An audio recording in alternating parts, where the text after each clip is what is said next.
The following video is sponsored by Code Red Mountain Dew for when you need that extra edge to wreck the competition. I'm a man with a plan.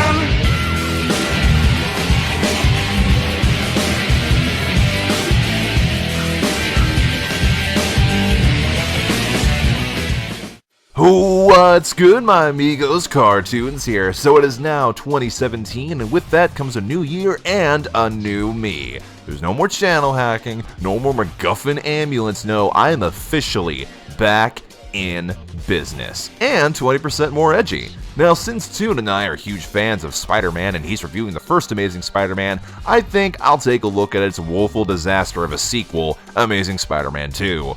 Man, this and the first Spider-Man 2 are like opposite sides of the spectrum. One's the defining movie of the Raimi trilogy, the other is a huge setup for a series of events that just never happened. And here's why I think Amazing Spider-Man 2 ultimately flopped. For starters, this movie is long.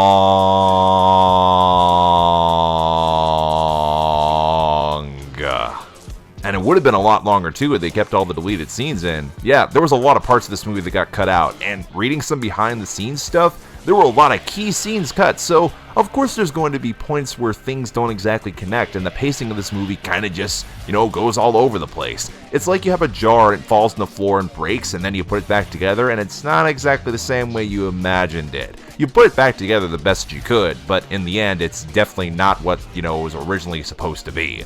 Original visions tend to not exactly be the finished product, so in the end, the pacing and sloppiness shows when you really sit down to look at this movie. Now, here's the thing. When I first watched this movie, I enjoyed it. There were some parts of it that I actually liked. The action was good, the special effects were good, the romance between Spider-Man and Gwen Stacy is still pretty good, but there were still other parts of this movie that really did not sit well with me, and that's the second part. The villains. Now, what was the problem of Spider-Man 3? Oh yeah, having 3 villains. So what does Amazing Spider-Man 2 have? 3 villains. One thing I remember that the trailers and the marketing for this movie showed all over the place was Electro, played by Jamie Foxx. Now, Electro's not a bad character. He's just really poorly developed, and his reasoning for turning evil really does not make a lot of sense. I mean, dude, you got electric powers. There's so much more that you could do, but no, you're gonna turn rogue and do all this other stuff. Okay, yeah, you're wasted potential. Let's just kick you to the side.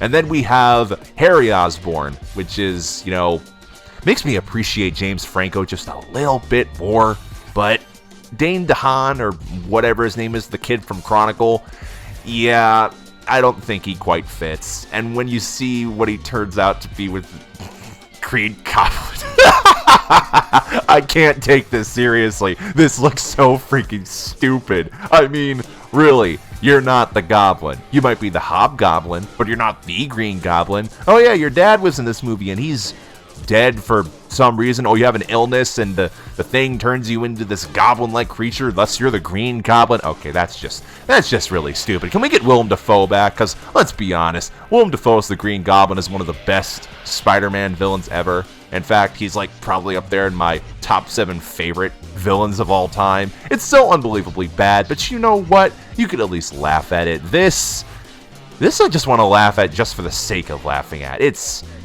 bad. But nothing, and I mean nothing, tops the Rhino. Dear freaking Lord, what were these people thinking?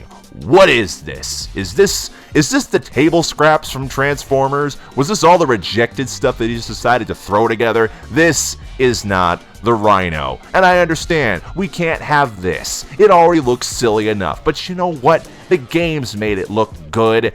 And the cartoons made it look good. I understand we're going with a reality-based sort of thing, as Toony put it, but maybe some things should still be unbelievably bad in order for them to just exist. I don't know what this is. I don't know why they greenlit it. But if he was going to be in the future for other stuff, which, by the way, he was shown in the trailers a lot for this, and he only gets to be shown in the first few minutes of the movie and the end of this movie, so he gets nothing. The design looks stupid. The character is stupid. Putting him in this movie was stupid. But I don't think it was the long runtime or the villains or the low box office or the really mixed reviews in this movie that ended up killing the franchise right here and then. You know what it was? I can sum it up in 2 words for you. Sequel bait. Did you know that after this movie, the whole franchise was going to kick into gear? We were going to get Amazing Spider-Man 3, Amazing Spider-Man 4, a Venom spin-off movie, a Sinister Six spin-off movie that would ultimately start with this movie. Everything is laid out for the future, but guess what? That never happened. So what are we left with? A movie that leads to nothing. This is something I see in a lot of cartoon shows where they're ultimately canceled and left on cliffhangers. I can't stand cliffhangers. I only accept them if there's going to be something else coming after. If there's not, then you've set up for nothing.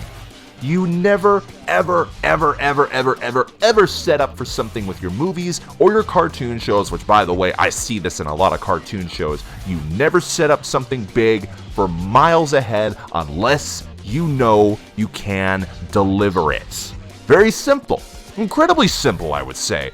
But a lot of movies and cartoon shows don't follow that. So guess what? You're left with a big old heap of freaking nothing. Sequel bait is ultimately what killed this movie. But hey, you know what? We have the new Spider-Man, so we can just forget that these 2 movies ever happened, right? Wrong. Amazing Spider-Man and Amazing Spider-Man 2 have great potential. I love both these movies, even the second one for all its stupid faults. But here's the thing, when you look at these 2 movies and see what they actually amount to, they lead up to nothing. And it's the same fate that kind of happened to Spider-Man 3. We were going to get a Spider-Man 4, and guess what? That never happened. But you know what? At least Spider-Man 3 left on a pleasant enough note. Moral of the story here, kiddos and cadets, never be a fan 4-stick and never be an Amazing Spider-Man 2. Thank you. Well, congrats, you made it to the end. See, it's not so bad to sit through one of these now, is it? Though, I know you guys probably want to see Toonie's thoughts. Well, click here to see him review the first movie. To all those watching, this has been your friendly neighborhood CarToonZ. See you on the flip side, amigos.